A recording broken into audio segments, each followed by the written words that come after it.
ஒரு குட்டி ஸ்டோரி கேட்கலாமா? எனக்கு ஸ்டோரியில நம்ம ஹீரோ யார் தெரியுமா? White colour.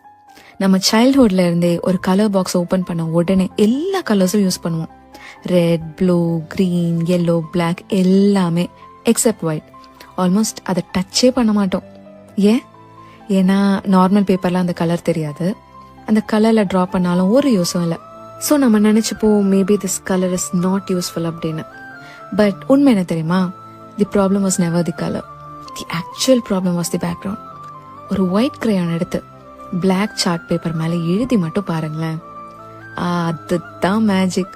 ஒரு லைன் போதும், ஒரு ஸ்ட்ரோக் போதும், தி ஹோல் பிக்சரே க்ளோ ஆகும்.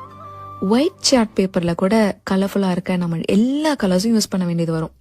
பட் பிளாக் சார்ட் பேப்பரை அழகுபடுத்த வேற எந்த கலருமே தேவையில்லை.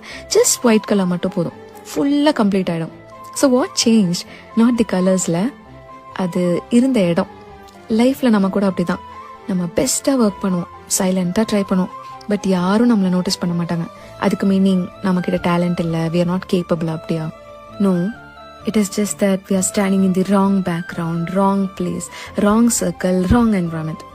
So if you feel invisible right now, இதை ஞாபகம் வச்சுக்கோங்க. உங்க ஸ்பேஸ் வரும், உங்க டைமும் வரும். And when that comes, நீங்க நினைச்ச பார்த்ததை விட you will glow brighter.